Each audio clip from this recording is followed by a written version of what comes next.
The holidays are here, and for a lot of our listeners, that means stress. And if you are one of the people that find yourself getting really stressed out during the holidays, today's episode is going to be for you. Are you ready to break free from your old habits and create a better life for yourself and those around you? If so, welcome to Unshakable Habits, the podcast dedicated to helping men be better husbands, fathers, and leaders by prioritizing their physical and mental well-being. Each week, we'll look at health from a 360-degree perspective with inspiring stories and practical strategies for building unshakable habits that'll transform your life. Join Stephen Box, a board-certified health and wellness coach, and let's change the world together, one habit at a time.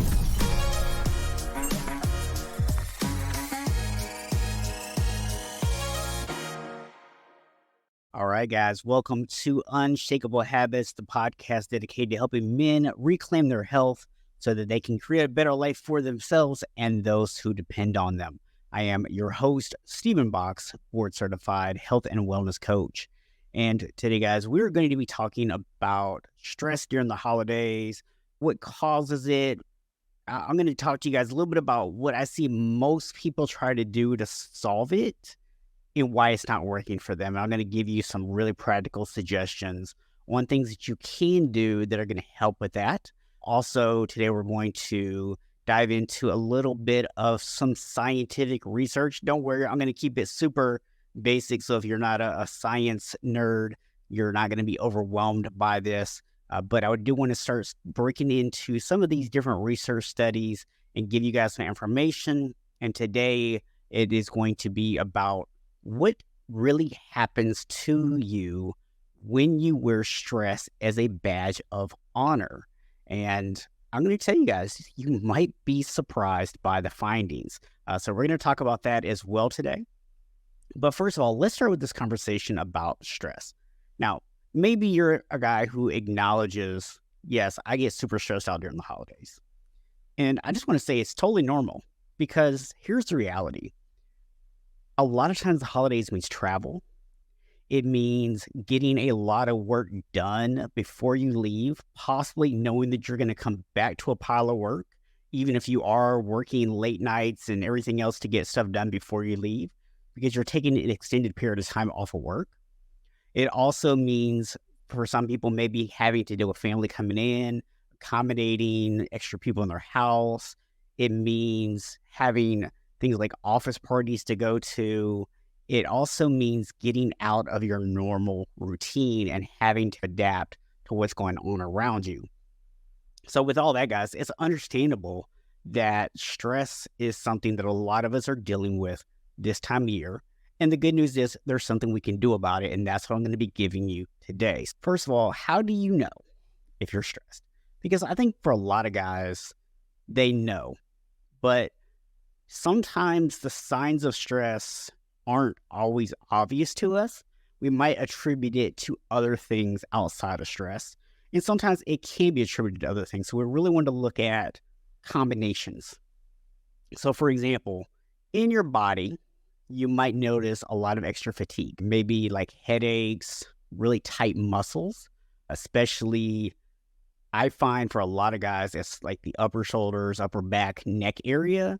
But some people also get really tight legs when they start to get a lot of tension, or people start noticing things like their hands get really tight or their feet because they're like clenching their hands or feet as they get tension built up.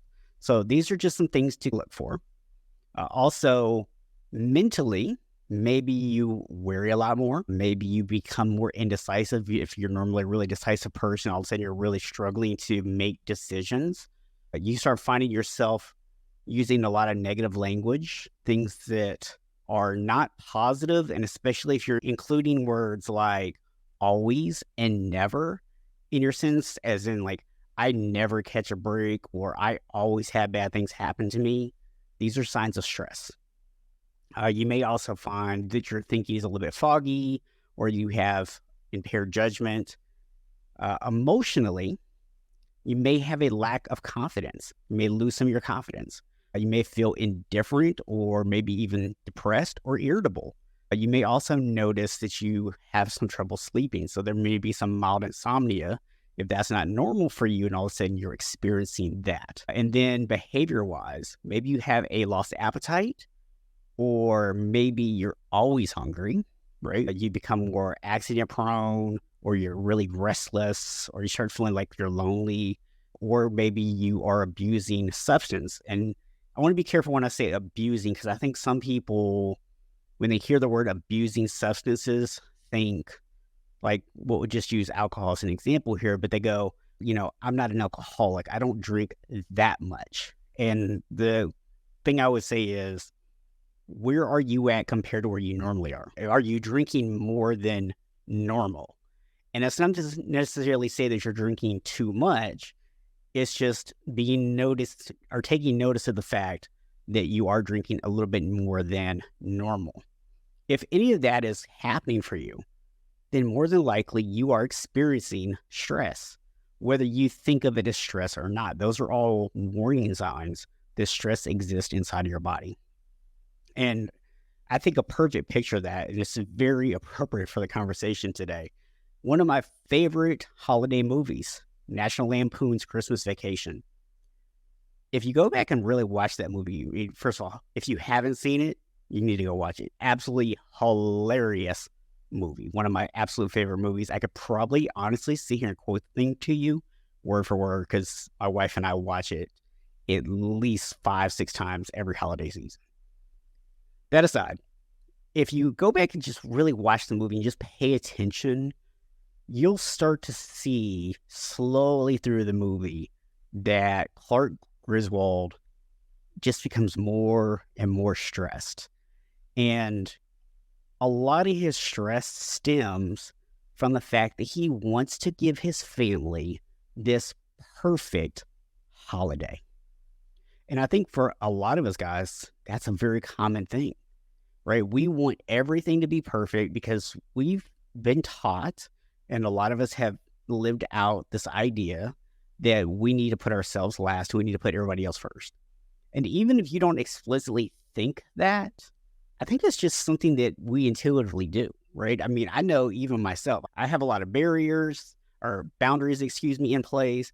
I have a lot of times where I communicate with my wife and I say, hey, I need this time to be able to focus on doing this thing.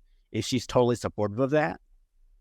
But if my wife needs something and I know that's going to make her happy, I mean, I'm still going to drop what I'm doing and, make sure that she's taken care of, right? I think it's, something that we just do as men, but we just have to make sure that we are leaving time for ourselves and we're taking care of ourselves as that is actually happening. Let's talk about what happens when we try to get rid of stress. Because what does everyone tell you to do if you're stressed out? They tell you to reduce your stress. And the thing is, there's actually 2 things that happen when dealing with stress. One is active de-stressing. Now, this is what most of us are already familiar with. So this is things like doing some meditations or taking the time to, do some breathing exercises or doing some visualizations or things like that, right? That, like, just doing something like going for a walk, like something that's actually going to actively de-stress you. And de-stressing has its place. Okay, don't get me wrong. But here's the analogy I like to use for de-stressing. Actually, I'm going to give you 2 different analogies here. So the first one is compare it to being thirsty. Now, you've probably heard people say, by the time you feel thirsty, you've already started to get dehydrated. And stress is a lot like that. By the time you start to notice the physical signs of stress, you've already gone into the red zone. And I'm not talking about football. So when you get into like this danger zone of stress to the point where you're actually feeling it and you do something to eliminate it a little bit, there is a temporary feeling better period. So it's very much like when you're thirsty, you drink a little bit of water, that thirst goes away. But you haven't actually rehydrated your body yet. You've just taken care of the thirst. You've given yourself just enough to make that feeling go away. And a lot of the symptoms of stress can be the same way, where we basically get the needle moved just enough back past the danger area to where, or we'll call it the overwhelm area just to make it simple. You're not necessarily in any danger at this point. You could be, but not necessarily. We're in this overwhelm area, and we've basically moved the needle back just enough where it's outside of that area to where we're not feeling overwhelmed. We just feel maybe a little bit of stress, but it's not that bad. It feels tolerable, like we can handle it, like it's under control. But it doesn't take much to drive us right back into the bad area, right? When I look at this, I look at it from the example of a phone battery. Let's say you charged your phone all the way up, and then you ran your phone down 10%. Okay, so your phone was at 100%, now it's at 90. And then you plug it in, it gets to 95, you pull it back off the charger, and then you use it, and then you run down another 10%. Now you're at 85. And then you plug it back in, you charge it up another 5%, and so now it's at 90%. Well, you're still 10% below where you started. You're still in the negative. And that's really what happens a lot of times when we are trying to actively de-stress ourselves, is the amount of de-stressing we're doing is less than the actual stress we have. And again, I go back to the water example.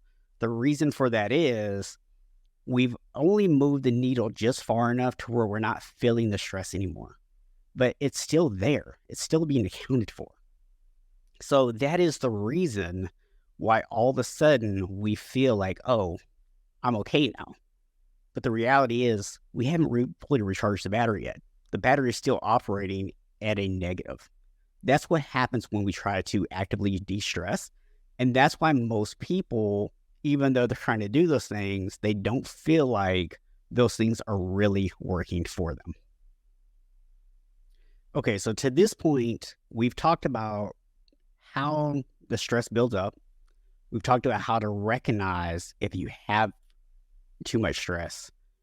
I've explained to you one of the big things that people try to do is actively de-stress themselves, and how that can make you feel better for a little while, but it's not really solving the problem.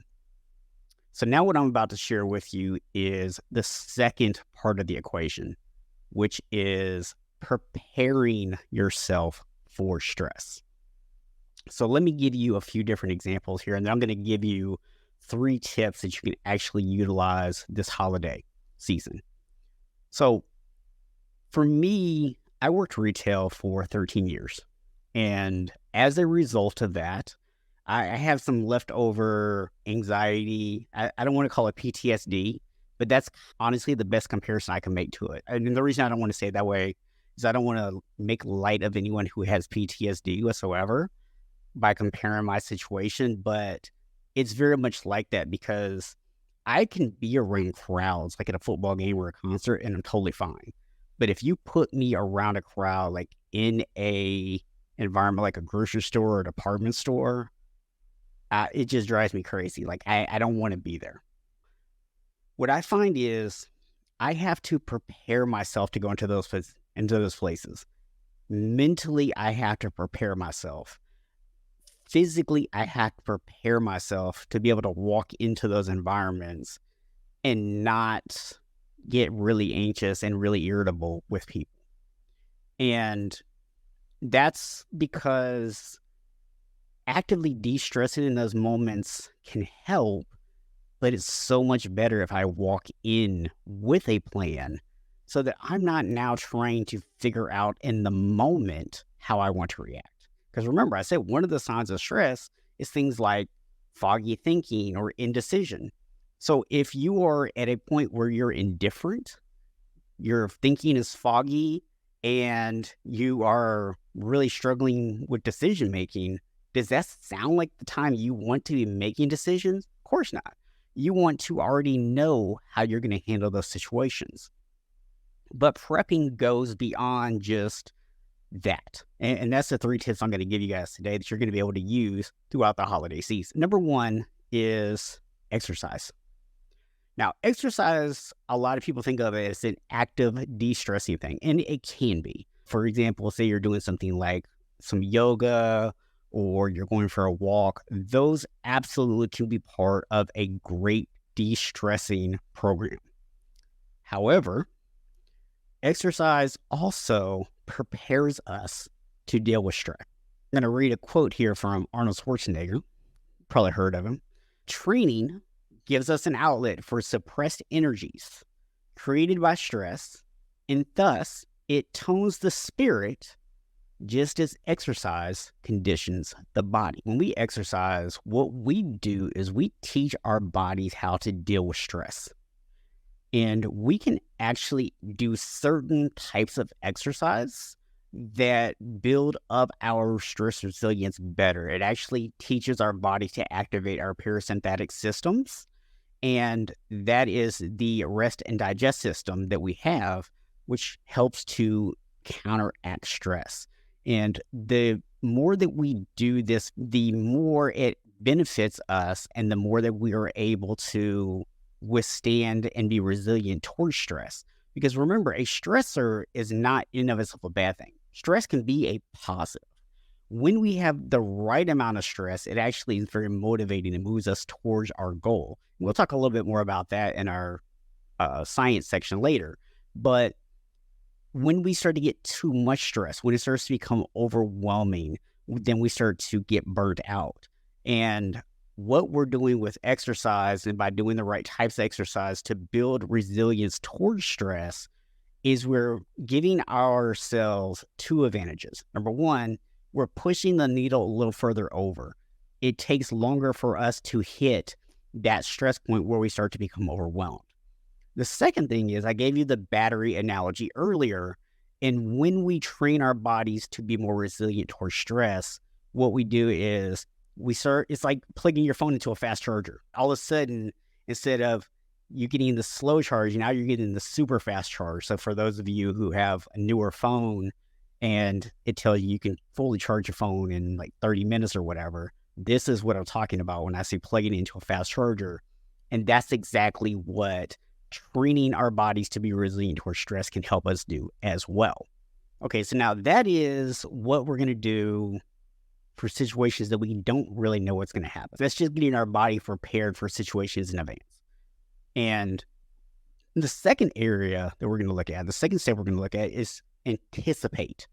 Now, when I talk about anticipating, I kind of referenced this a little bit with my story example, where I get myself mentally zoned in. I think ahead about how I'm going to deal with the situation, and I'm anticipating the things that are going to trigger me, the things that are going to cause issues for me, and I decide on a plan of action of how I'm going to get around those before they ever come up. And I love this quote by Tim Ferriss, who says, "I think that whenever you feel reactive or being reactive as opposed to proactive, that inherently, consciously or subconsciously, that creates a lot of stress." And he's right, because the reality is when we just try to wing it, when we say, I'll just figure it out in the moment, we're hoping that the stress has not gotten to the point that we become indifferent, or that we become indecisive, or that we start making poor decisions because we're so mentally and physically fatigued.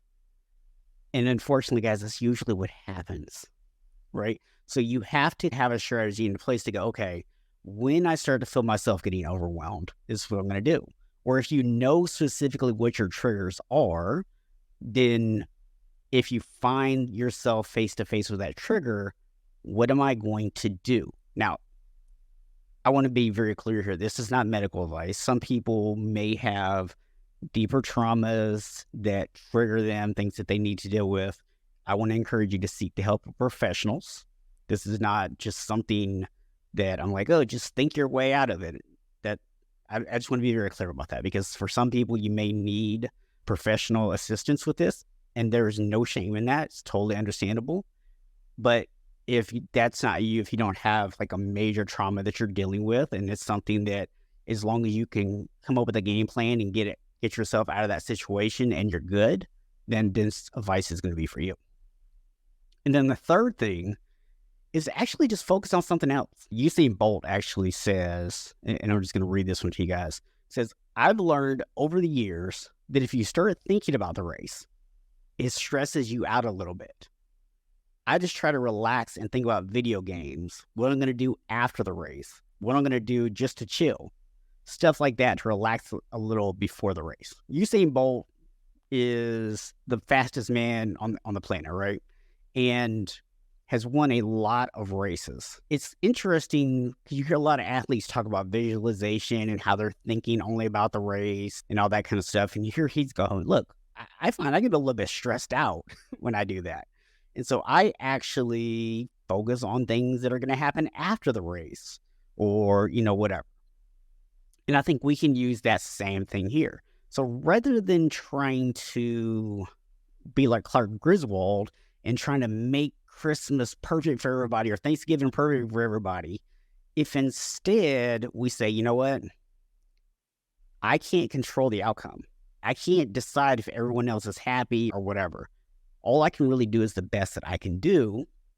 And then we can turn our attention toward the other stuff, right? So now instead of you worrying about this perfect holiday season, you can think about like how cool it's going to be to like watch the kids open presents, or you can think about how good some of that food is going to taste on the table, or you can think about how, much fun it's going to be sitting around watching football games with maybe some of the other guys. And you can really start to just focus on those things and get excited about those things happening without having to worry about any outcomes being attached to them. And I think that's one of the big ones for me is when we attach a desire, an outcome to something, then it becomes stressful a lot of times. When we recognize that, hey, we don't necessarily have control over the outcome, but let's enjoy the process. Let's think about what are the good things that are going to come out of this, regardless of what else happens. And we can enjoy that. And when we start to do, that's going to help us start to reduce the stress. So guys, hopefully that gives you some really good guidelines to go off of for this holiday season, gives you some really good tools to work with. If you need to go back and listen to this episode a couple of times, feel free to do that. Before we move on to our next section, I did want to just remind you guys, as always, that if you are enjoying the podcast, please consider giving us a follow. You can subscribe to us on our YouTube channel at Unshakable Habits, or you can also find us on your favorite podcast platforms. And we would appreciate if you could just take a second on Apple or on Podchaser or on Spotify and leave us a review for the podcast as well, because that helps other people to find it. With that, let's jump into our new segment. And now, let's see what the science says. All right, guys, you heard it. We're going to see what the science says. And this segment is brought to you by Unshakable Habits, where we help men to reclaim their health so they can create a better life for themselves and those who depend upon them. You can learn more at unshakablehabits.com. Book your free call today and see how Unshakable Habits can help you reclaim your health. All right, guys, so this particular study looks at the idea of having stress as a badge of honor. Now, I'm going to actually read this on here for you just so you guys have a clear understanding of what this is. Stress as a badge of honor, according to the researchers, is the belief that a high workload is impressive and both personally and socially valued. In other words, people who have this mindset equate working long, hard hours with being a good person. If that's you, then you're going to really find this very interesting. The mindset consists of 4 factors, and each of those have their own definitions. So let me read those to you real quick. So the first one is relaxation remorse. And this is the discomfort and guilt someone might feel in the absence of stress. For example, when they take off from work, sleep in, or even put their phone on Do Not Disturb. Stress as an achievement is when someone sees their high workload as a sign of importance.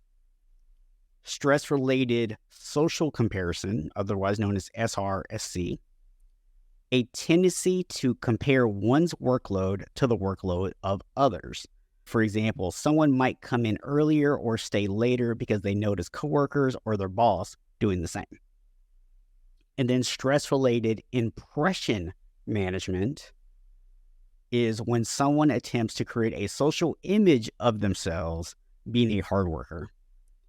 So that's when you see people do like the humble brag about like, oh, I work so hard and stuff like that. So that's stress-related impression management. Now, to give you a snapshot of the study, 752 Amazon workers were part of the study. 54% were male, 46% female. The average age was 35, so pretty relevant to my audience here, because I know that's about the beginning. Some of you guys might be a little older, some of you might be a little younger, but that's probably about the right age range for what most of my audience is. And then the average number of hours they worked per week is 42, which some of you might be like, that sounds wonderful. 42 hours, it's like nothing. And then some of you might be like, how do they get anything done? And some of you, that might be all you work. All right, so here's what the study found. That, interesting enough here, the stress is achievement group, okay? And remember, stress is an achievement, is people who sees their high workload as a sign of importance, okay? They actually reported less perceived stress. And then people that were high in the stress-related impression management, remember that's the people who humble brag about how much time they're working and things like that, reported fewer overall health problems. Now, if you're in that category right now, you're thinking to yourself, yes, see, or you guys keep telling me to like stress less, but it's okay. But not so fast, my friend, to quote the great 𝗨𝗏. Because the badge of honor mindset actually did harm the emotional, social, and physical health of this group when they also experienced a high degree of relaxation remorse. So in other words, the person who doesn't want to take vacation, the person who feels like they can't put their phone down, they might miss an email or a text message, they can't put their phone on Do Not Disturb. If you are in that category, then that's when all the negative results come in. Okay, so very interesting findings there that the stress itself isn't really causing people very many issues, but your mindset, and especially when it comes to your mindset around being able to relax and turn things off, does have an impact for sure. According to the researchers, relaxation remorse would be expected to be negatively related to recovery experiences because relaxation remorse may result in fewer breaks or simply breaks that are less replenishing. So guys, here is the big takeaway for you. I want to make sure that you get this part. The idea here is very simple. It's not so much about the stress. It's about our ability to recover from it, which very much goes back to what I was talking to you guys about at the opening of the show today, right? It's not just about the active de-stressing process. It's about preparing yourself for stress. It's about being able to better tolerate stress. And part of being able to tolerate stress better is to have more recovery built into your stress routine. Some of the elements that lead to more stress, you have poor nutrition, poor low energy intake, is then extreme diets, which you guys know I'm very much against, intense exercise, which, hey, listen, occasional intense exercise is good for you. We need a little hardcore workout every now and then, but if it's all you ever do, it's going to become a stressor and it's not a good one. Work stress, relationship stress. Are you guys starting to see why I focus on connected health here maybe?